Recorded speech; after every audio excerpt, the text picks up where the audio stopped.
Bismillahirrahmanirrahim. Alhamdulillahi rabbil alamin wa sallallahu wa sallam ala sayyidina Muhammadin asyrafil mursalin wa ala alihi wa sahabatihi at-tayyibin at-tahirin.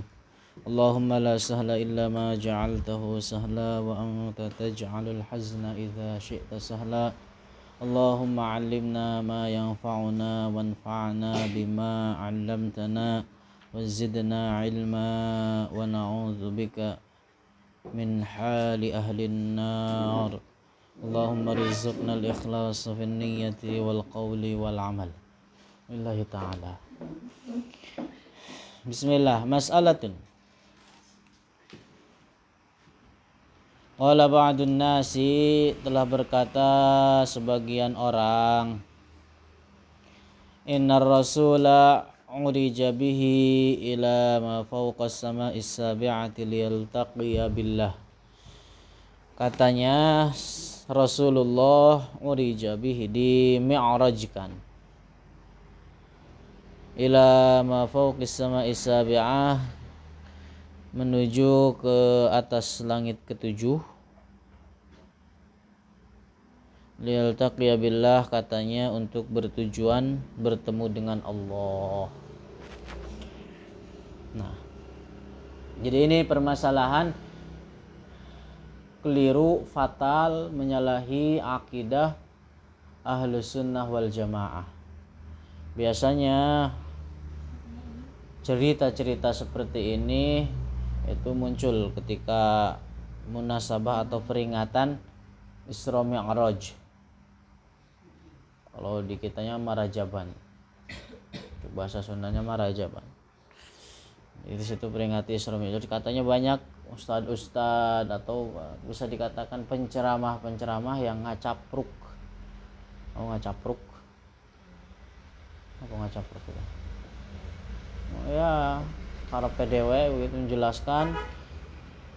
Katanya Rasulullah Mi'raj tujuannya untuk bertemu dengan Allah. Ini pemahaman fatal, keliru, yang menyalahi akidah Ahlus Sunnah wal Jamaah. Paham itu permasalahan? Nah, sekarang akan kita jelaskan bagaimana pemahaman kita yang benar selaku akidah Ahlus Sunnah wal Jamaah dalam permasalahan Mi'raj. Ar-raddu, bantahan. Yajibu i'tiqadu, udah wajib untuk diyakini, annallaha mawjudun bila makanin wala jihatin, bahwa Allah ada tanpa tempat dan tanpa arah. Allah ada tanpa tempat dan tanpa arah. Ini keyakinan kita kaum Ahlus Sunnah wal Jamaah, meyakini bahwa Allah ada tanpa tempat, tanpa arah. Allah ada tanpa tempat sebelum terciptanya tempat, karena tempat adalah sesuatu yang baharu. Semula tempat tidak ada, kemudian Allah ciptakan menjadi ada. Allah ada sebelum tercipta tempat, kemudian setelah menciptakan tempat, Allah tidak berubah, tetap ada tanpa tempat. Ini keyakinan kita, dan ini adalah yang menjadi permasalahan mendasar antara perbedaan kita dengan orang-orang Wahabiyah. Orang-orang Wahabiyah mujassimah, musyabbihah, orang-orang kaum jelek. Jadi permasalahan kita dengan mereka bukan hanya di dalam permasalahan tahlilan gak tahlilan, ziarah kubur gak ziarah kubur, maulidan gak maulidan, tapi lebih dari itu, bahwa mereka orang-orang Wahabi di dalam masalah usulul aqidah, usulul i'tiqad, mereka keluar menyimpang dari jalur Ahlus Sunnah wal Jamaah. Jadi sebagaimana kita ketahui bahwa mereka adalah kaum mujassimah, musyabbihah, yang mengatakan bahwa Allah katanya berupa benda yang duduk bersemayam di atas arsy. Itu adalah pemahaman fatal, keliru. Datang sebagian ustadz yang kagak ngaji ilmu tauhid, yang kagak paham ilmu akidah, mengatakan katanya Mi'raj, Rasulullah naik ke langit ketujuh tujuannya untuk bertemu dengan Allah. Apa bedanya itu dengan, malah justru malah gitu orang istilahnya menjadi titik serangan dari golongan Wahabi kepada kita yang mengatakan, atau daripada mereka yang menyatakan dirinya mengaku sebagai Ahlussunnah tapi meyakini akidah tasbih dan tazim sama seperti halnya Wahabi. Paham itu maksudnya? Ini buat titik serangan balik oleh Wahabi lah. Kalian juga mengatakan dalam itu kan, padahal pemahaman mereka yang keliru, pemahaman mereka yang salah terhadap pemahaman mukjizat Mi'raj Rasulullah sallallahu alaihi wasallam. Terus wa annal amakina, dan sesungguhnya seluruh tempat, wal jihad, dan seluruh arah,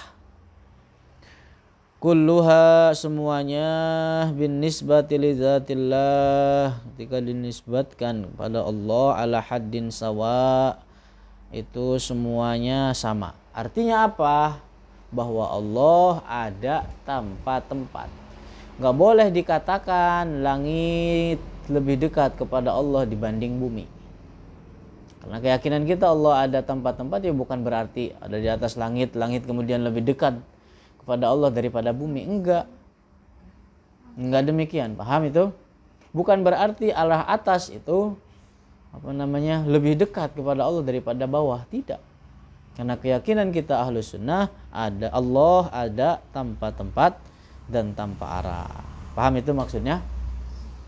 Fakama anna Musa, sebagaimana Nabi Musa alaihi salam, auha ilaihi, Allah mewahyukan kepada Nabi Musa, artinya menurunkan wahyu kepada Nabi Musa, fi Turi Saina, di Tur Saina.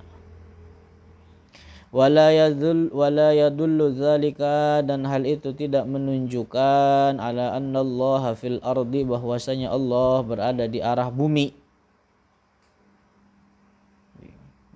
Nabi Musa mendengar kalam Allah. Kenapa Nabi Musa dijuluki dengan Kalimullah? Karena beliau mendengar kalam Allah yang azali, yang abadi, bukan huruf, bukan suara, bukan bahasa. Di mana Nabi Musa mendengar kalam Allah? Di Tur Saina, di bumi. Di bumi. Di bumi. Hal ini tidak menunjukkan bahwa Allah berada di bumi.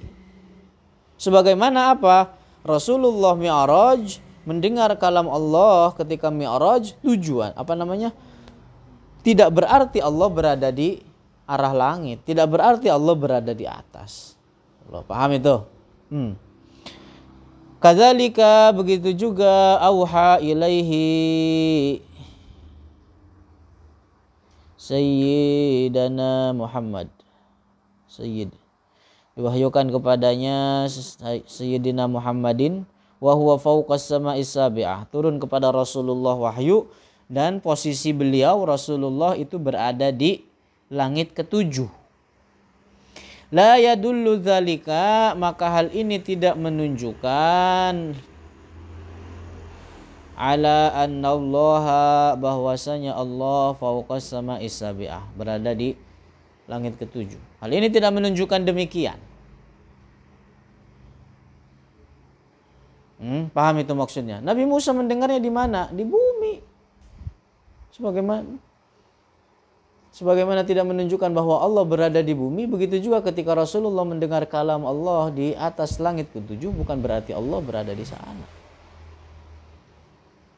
Paham itu? Nah itu.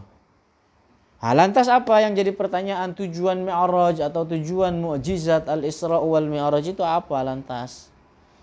Kalau seandainya bukan demikian, ajarkan ini kepada orang-orang, kepada manusia, orang tersayang, orang yang dekat dengan kita. Kalau ada ustadz yang ngejelasin keluar dari apa yang telah kita jelaskan ini, kasih tahu tujuan Mi'raj apa? Ini akan kita sebutkan. Walaisal maqsudu bil mi'raji, dan tidaklah tujuan maksud dari Mi'raj wusul ar-rasuli ila makanin, sampainya Rasulullah kepada suatu tempat, yantahi wujudullahi ta'ala ilaihi, di mana beradanya Allah di tempat tersebut. Bukan itu maksudnya. Jadi bukan maksud tujuan dari Mi'raj adalah sampainya Rasulullah kepada suatu tempat di mana Allah berada di situ, bukan. Hah?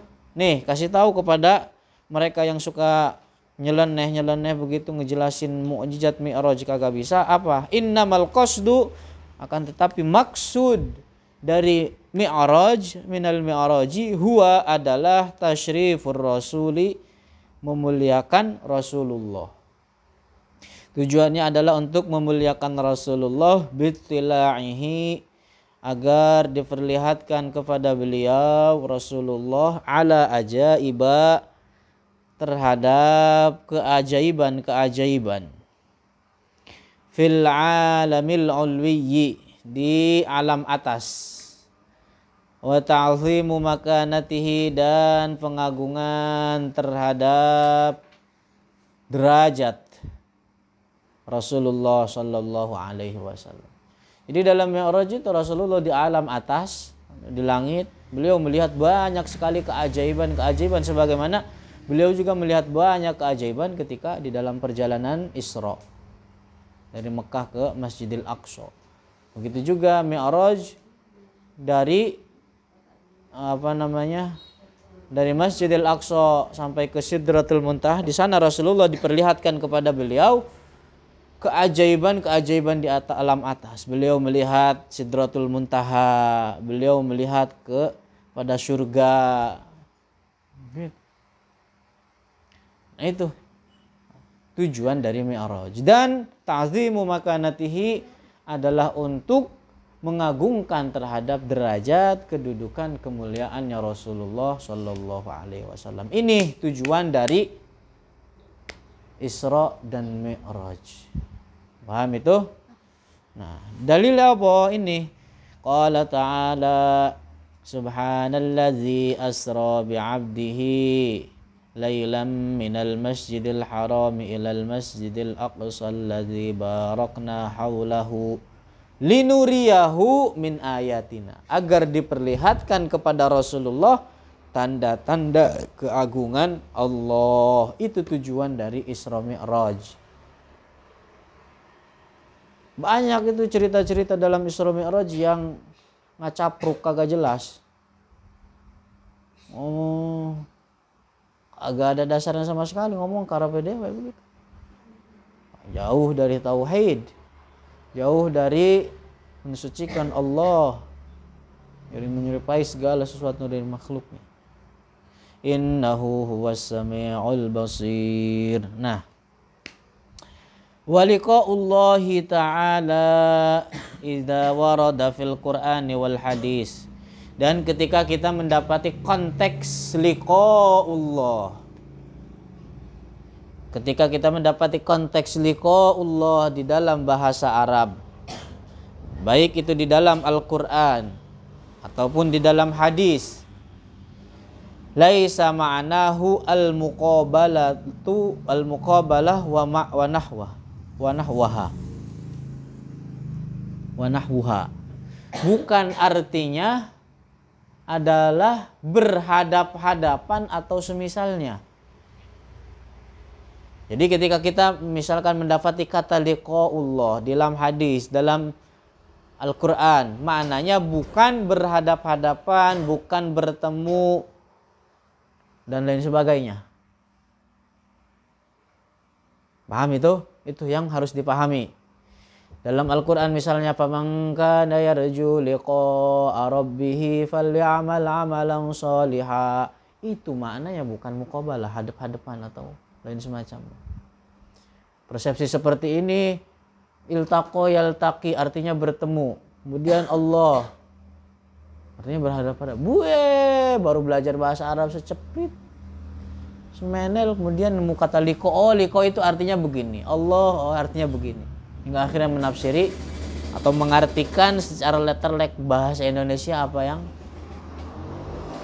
dia pahami. Itu titik permasalahan, itu adalah minimnya orang yang terhadap pemahaman bahasa Arab. Jadi itu perkataan Imam Abu Hanifah apa? Waliqaullahi li ahlil jannati haqqun bila kaifin wala makanin wala jihad. Artinya apa? Bukan liqa'ullah di situ hadap-hadapan. Tapi apa? Innama ma'nahu, akan tetapi maknanya al-maut. Ada kalanya al-maut, kematian. Awil hisab, ataupun hisab. Aw ru'yatullah, atau ru'yatullah. Wa man kana yarju liqa'a rabbih, orang yang meyakini bahwasanya dia akan adanya hari hisab, falyamal amalan sholiha. Itu loh. Orang yang meyakini tentang adanya hisab apa? Falyamal amalan sholih. Begitu maknanya. Waliqaullah li ahlil jannati haqqun. Liqaullah maknanya apa dalam konteks perkataan Abu Hanifah? Ru'yatullah. Melihat terhadap Allah bagi penduduk surga adalah sesuatu yang hak, tanpa disifati dengan sifat makhluk, bukan dengan hadap-hadapan, bersamping-sampingan, belakangan, bukan berada di suatu tempat. Penduduk surga di dalam surga, tapi Allah ada tanpa tempat dan tanpa arah. Paham itu? Nah, itu. Barakallahu fikum. Ada pertanyaan? Oke. Siap. Sudah tahu sampai di sini.